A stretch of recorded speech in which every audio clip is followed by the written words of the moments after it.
जय श्री गणेश दोस्तों। हमारी आज की कहानी का नाम है माहौल। कहानी अच्छी लगे तो प्लीज चैनल को सब्सक्राइब कर लीजिएगा। अब शुरू करते हैं कहानी।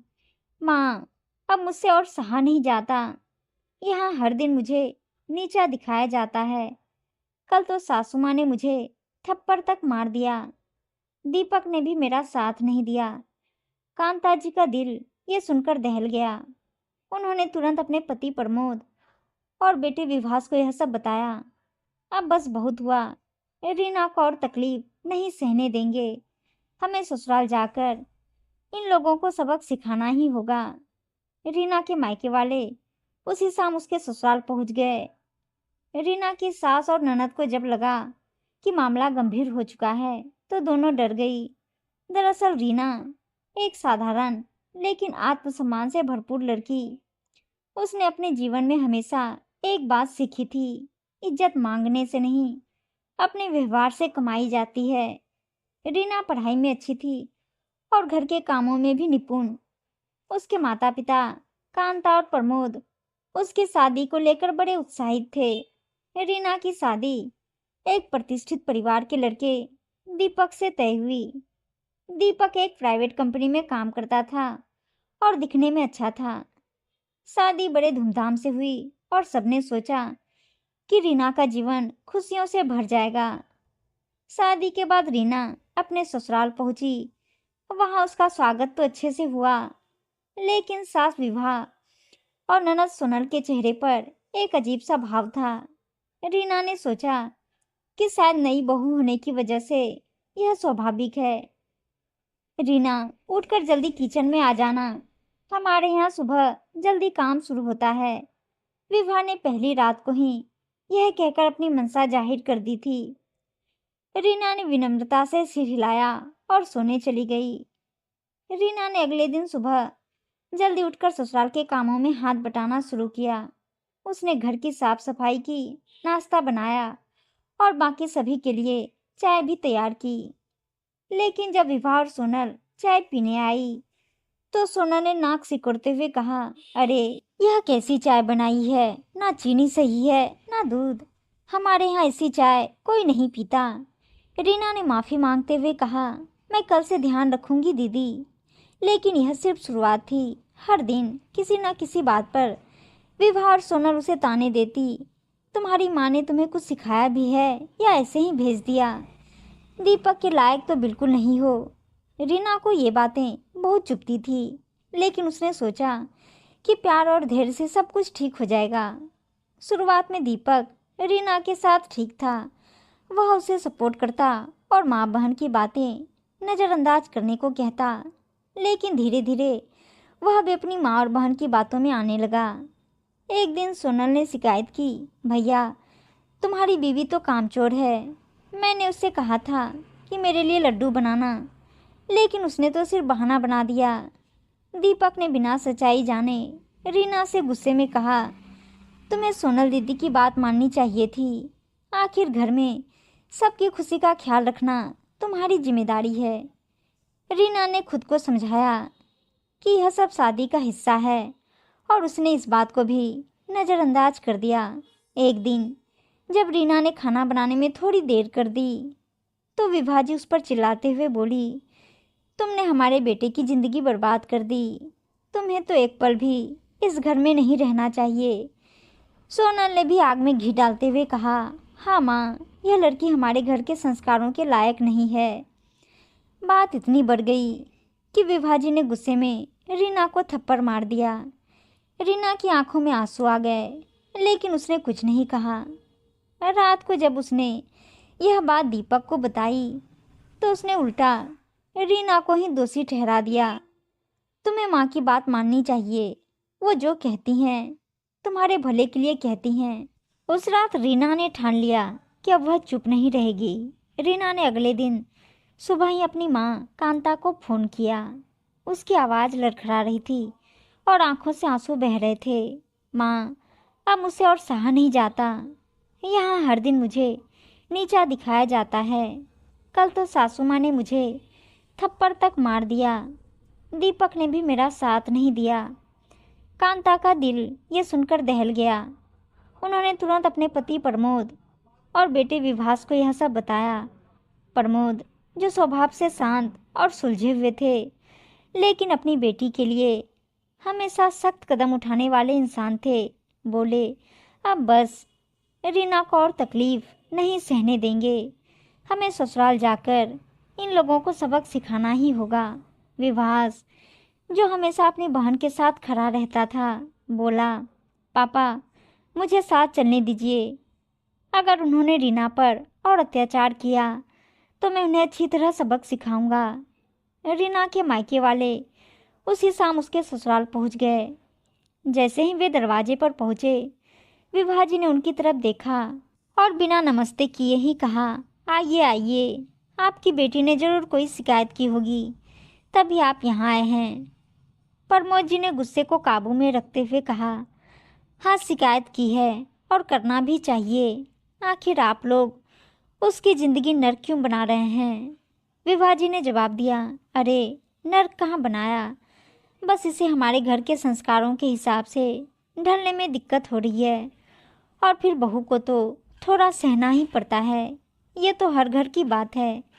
इस पर कांता जी बोली, हर घर में ऐसा नहीं होता। हर बेटी को प्रताड़ित करना कोई परंपरा नहीं है। हमारी बेटी को थप्पड़ मारने का आपको क्या हक था? विभाजी और सोनल ने बहस शुरू कर दी, लेकिन विभास ने बीच में बोलते हुए कहा, बस बहुत हुआ, अब हम पुलिस में शिकायत दर्ज कराएंगे, फिर देखेंगे कि आपका यह संस्कार कोर्ट में कैसे टिकता है। दीपक, जो अब तक चुपचाप खड़ा सब सुन रहा था, बोला, पापा, माँ जो भी करती हैं मेरे भले के लिए करती हैं। आप लोग इसे बढ़ा चढ़ाकर क्यों दिखा रहे हैं? प्रमोद ने गुस्से से कहा, दीपक, क्या अपनी बीवी पर हाथ उठाना भी भले के लिए होता है? तुम मर्द हो और तुम्हारी जिम्मेदारी थी अपनी पत्नी की सुरक्षा करना, ना कि अपनी माँ बहन की गलतियों को ढकना। दीपक की आंखें शर्म से झुक गई। प्रमोद जी ने विभाजी और सोनल को साफ साफ कह दिया, हमारी बेटी यहाँ तब तक नहीं रहेगी जब तक आप लोग उसकी इज्जत करना नहीं सीखेंगे, और अगर आपने दोबारा उसके साथ कोई ज्यादती की तो हम सीधे कानून का सहारा लेंगे। और दीपक, यह तुम्हारी जिम्मेदारी है कि तुम अपनी पत्नी के साथ खड़े रहो। अगर तुम ऐसा नहीं कर सकते तो हमारी बेटी के लिए हम कुछ और फैसला लेंगे। विभा और सोनल को जब यह समझ में आया कि अब मामला गंभीर हो चुका है तो वे डर गई। उन्होंने तुरंत रीना से माफ़ी मांगी। प्रमोद और कांता जी रीना को कुछ दिनों के लिए मायके ले आए। वहाँ उसे अपने परिवार का प्यार और सुकून मिला। इस दौरान दीपक ने कई बार फ़ोन किया और अपनी गलती के लिए माफ़ी मांगी। कुछ हफ्तों बाद जब दीपक ने अपनी माँ और बहन को पूरी तरह से बदलने का आश्वासन दिया तो रीना ने ससुराल वापस लौटने का फैसला किया, लेकिन उसने साफ कह दिया कि अगर उसके साथ फिर से गलत हुआ तो मैं बर्दाश्त नहीं करूँगी।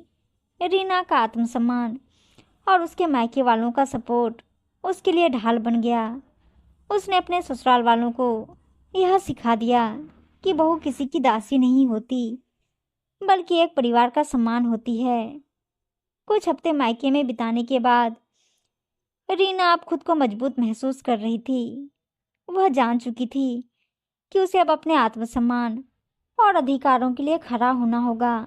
जब दीपक ने बार बार माफ़ी मांगी और वादा किया कि वह अपनी माँ और बहन को उसकी इज्जत करने के लिए तैयार करेगा, तो रीना ने ससुराल लौटने का फैसला किया। लेकिन इस बार वह खाली हाथ नहीं लौटी। उसने अपने माता पिता और भाई के साथ बैठकर कुछ शर्तें तय की। अगर मुझे यहाँ सम्मान नहीं मिलेगा तो मैं हमेशा के लिए यह घर छोड़ दूँगी। और दीपक, यह तुम्हारी जिम्मेदारी होगी कि तुम मेरे साथ खड़े रहो। दीपक ने सहमति में सिर हिलाया। रीना के ससुराल लौटने के बाद माहौल पहले जैसा नहीं था। विभा और सोनल, जो पहले उसे हुक्म देती थी, अब उसके सामने बोलने से भी डरती थी। लेकिन यह बदलाव असली नहीं था, बल्कि उनके अंदर डर की वजह से आया था। पहले दिन ही रीना ने रसोई में काम करते हुए देखा कि विभा उसे घूर रही थी। रीना ने ठंडे लहजे में कहा, मम्मी जी, अगर आपको कुछ कहना है तो सीधे कह दीजिए। मुझे ताने सुनने का अब शौक नहीं है। विभा ने बात टालते हुए कहा, नहीं, मैं तो बस देख रही थी कि तुम क्या बना रही हो। रीना ने मुस्कुराकर जवाब दिया, जो भी बनाऊंगी अच्छा ही होगा। अब से सबकी पसंद का ख्याल रखूंगी, लेकिन यह उम्मीद नहीं करें कि सिर्फ मैं ही काम करूंगी। घर के काम सबकी जिम्मेदारी है। दीपक ने रीना के आत्मविश्वास को देखा और महसूस किया कि उसकी पत्नी पहले से ज्यादा मजबूत हो गई है। अब वह माँ और बहन की बातों को आंख मूंद कर मानने के बजाय खुद सच्चाई को परखने लगा। एक दिन सोनल ने फिर से रीना के काम में कमी निकालते हुए कहा, भाभी, आप तो बस खाना बनाकर छोड़ देती हो, रसोई में सब बिखरा पड़ा रहता है। इस बार दीपक ने सोनल को टोका, दीदी, अगर तुम्हें इतनी दिक्कत है तो खुद भी हाथ बटा सकती हो। यह घर सिर्फ रीना का नहीं, सबका है। सोनल हैरान रह गई। उसने पहली बार देखा कि दीपक अपनी पत्नी के पक्ष में बोल रहा है। एक दिन विभा जी ने रीना से कहा, तुम्हें मायके वालों को हर छोटी बात बताने की आदत छोड़नी होगी। हमारे घर के मामले बाहर नहीं जाने चाहिए। रीना ने संयमित आवाज में कहा, मम्मी जी, अगर घर के अंदर का माहौल सही रहेगा तो बाहर बात करने की जरूरत ही नहीं पड़ेगी। लेकिन अगर मुझे फिर से किसी तरह का अपमान सहना पड़ा तो मैं चुप नहीं रहूंगी। यह बात आप अच्छे से समझ लीजिए। विभा चुप रह गई। उसे महसूस हो रहा था कि रीना पहले जैसी डरी सहमी लड़की नहीं रही। रीना ने ससुराल लौटने के बाद एक और बड़ा कदम उठाया। उसने पास के गांव में एक छोटे से स्कूल में नौकरी करना शुरू कर दिया। मुझे अपनी पहचान बनानी है, उसने दीपक से कहा। दीपक ने पहले थोड़ा हिचकिचाया, लेकिन फिर उसे समझ में आया कि रीना का यह कदम सही है। जब रीना नौकरी करने लगी तो विभा और सोनल ने उसे ताने मारने शुरू किए। घर के काम छोड़कर बाहर जाने की क्या जरूरत थी। रीना ने स्पष्ट जवाब दिया, मैं यह नौकरी इसलिए कर रही हूँ ताकि मैं अपनी पहचान बना सकूँ, और घर के कामों में अगर कोई दिक्कत है तो हम सब मिलकर कर सकते हैं। यह सिर्फ मेरी जिम्मेदारी नहीं है। कहकर रीना अपने काम पर चली गई।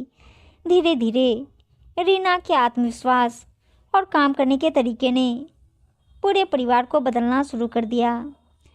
दीपक ने घर के कामों में हाथ बटाना शुरू कर दिया।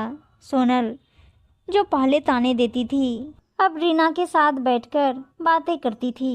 विभा को भी महसूस होने लगा कि बहू को बेटी की तरह समझने में ही परिवार की भलाई है। रीना ने अपने धैर्य, साहस और आत्मसम्मान से अपने ससुराल का माहौल बदल दिया।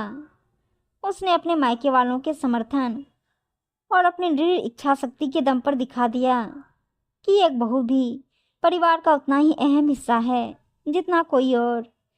उम्मीद है दोस्तों कहानी अच्छी लगी होगी, और अच्छी अच्छी कहानियाँ सुनने के लिए चैनल को सब्सक्राइब और वीडियो को लाइक शेयर जरूर कर दीजिएगा। धन्यवाद दोस्तों।